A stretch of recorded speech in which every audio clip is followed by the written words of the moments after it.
അൽഹംദുലില്ലാ, ഞാൻ ക്ലോക്ക് ടവറിന്റെ മുകളിലാണ് മക്കയിൽ. പരിശുദ്ധമായ മസ്ജിദുൽ ഹറാമിനെ ഇങ്ങനെ വീക്ഷിക്കാൻ കിട്ടുന്ന ഒരു അസുലഭ മുഹൂർത്തം. ഇതിന് കളമൊരുക്കിയത് എൻ്റെ സുഹൃത്ത് കുട്ടിമോനും പ്രിയപ്പെട്ട കൊണ്ടോട്ടിയിലെ അൻവറുമാണ്. അൻവർ ഇവിടെ ജോലിക്കാരനും കൂടിയാണ്. വളരെ സന്തോഷം. പരിശുദ്ധമായ കഅബാലയം ഇങ്ങനെ കാണാം മുകൾ ഭാഗത്തുനിന്ന്. അതുപോലെ സൊഫായും മർവായും തവാഫ് ചെയ്യുന്ന ആളുകളെ ഒരു ആകാശ വീക്ഷണം നടത്താൻ പറ്റിയ ഒരു പ്രത്യേകമായ ഇരിപ്പിടം ക്ലോക്ക് ടവറിൽ ഇരുന്നു കൊണ്ട് ചെയ്യാൻ സാധിക്കും. അൽഹംദുലില്ലാ, ഞാനിവിടെ കണ്ട ഒരുപാട് സംഭവങ്ങളുണ്ട്. സൊഫ മർവ മുകൾ ഭാഗം നേർക്ക് നേരെ കാണുന്നു. പിന്നെ കഅബ തവാഫ് ചെയ്യുന്നത് ഒരു ഭാഗത്ത് നടക്കുമ്പോൾ അതിന്റെ മുകൾ ഭാഗത്ത് തവാഫുണ്ട്, വീൽ ചെയർ തവാഫുണ്ട്. പക്ഷെ ഞാൻ ഇതുവരെ അറിയാത്തതും കാണാത്തതും കേൾക്കാത്തതുമായ ഒരു തവാഫാണ്. ഈ മിനാരങ്ങൾക്ക് തൊട്ടു പിറകിലായി റോഡ് വഴി ബസ്സുകളിൽ രോഗികളും അതുപോലെ പ്രയാസപ്പെടുന്നവരായ ആളുകൾ പ്രത്യേക നിശ്ചയിച്ച ഫീസ് ഈടാക്കി അല്ലേ അവരെ തവാഫ് ചെയ്യിക്കുന്നൊരു സമ്പ്രദായമുണ്ട് എന്ന് മനസ്സിലാക്കുന്നു. അൽഹംദുലില്ലാ, അങ്ങനെയുള്ള ആളുകൾക്ക് കൂടി ബസ്സിൽ തവാഫ് ചെയ്യാനുള്ള അവസരം അതുമാണ് ഇങ്ങനെ കണ്ടത്.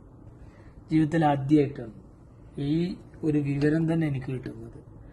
അൽഹംദുലില്ലാ, പരിശുദ്ധമായ മസ്ജിദുൽ ഹറാമിനെയും മക്കയെയും അതുപോലെ എന്താ പറയുക, ഇവിടുത്തെ ഓരോ ചരിത്രത്തിന്റെ അമരസ്മരണകൾ ഉറങ്ങുന്ന ഓരോ വിഷയങ്ങളെയും മുടിനാലിഴ കീറി പരിശോധിച്ച് പഠിച്ച് മനസ്സിലാക്കാൻ വേണ്ടി 5-8 ദിവസമായി ഞാൻ അതിന്റെ പിറകിലാണ്.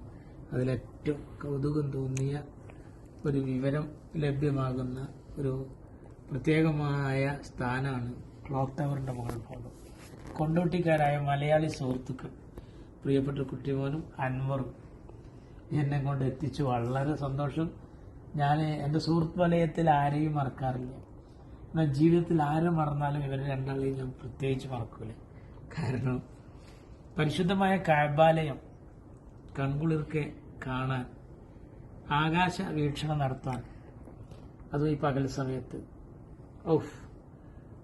ആകെ മൊത്തം എവിടെയാണ് മസ്ജിദുൽ ഹറാമിന്റെ ആ തല ഈ തല, എത്ര മുനാരം, ഏതൊക്കെയാണ് ബാബുസലാം അവിടെ കിടക്കുന്നു, സഫ മർവ, അതുപോലെ ജബൽ ഖുബൈസ്, അതുപോലെയുള്ള സംഭവങ്ങളെല്ലാം, മസ്ജിദ് അബൂബക്കർ സിദ്ദീഖ്, മാഷാ അല്ലാഹ്, എന്താ പറയാ മുത്ത് നബി സല്ലല്ലാഹു അലൈഹി വസല്ലം തങ്ങളുടെ പാദസ്പർശമേറ്റ് പുളകിതമായ ഈ മണ്ണിൽ എന്താ പറയാ, ഈ ചെറിയവനായ ഞാൻ ഈ ഉയരത്തിലിരുന്ന് ഇത് കാണാൻ കിട്ടിയ ഈ അവസരത്തിന്റെ നിമിഷത്തെ എന്ത് പേരിട്ട് വിളിക്കണമെന്ന് മനസ്സിലാവുന്നില്ല. അള്ളാഹു നാളെ സുഖലോക സ്വർഗത്തിൽ ഈ രണ്ട് സുഹൃത്തുക്കളെ, എന്നെയും നമ്മളെല്ലാവരെയും ഇതിനേക്കാൾ വലിയ ഉയരത്തിൽ ദർജയിൽ. അസ്സലാമു അലൈക്കും.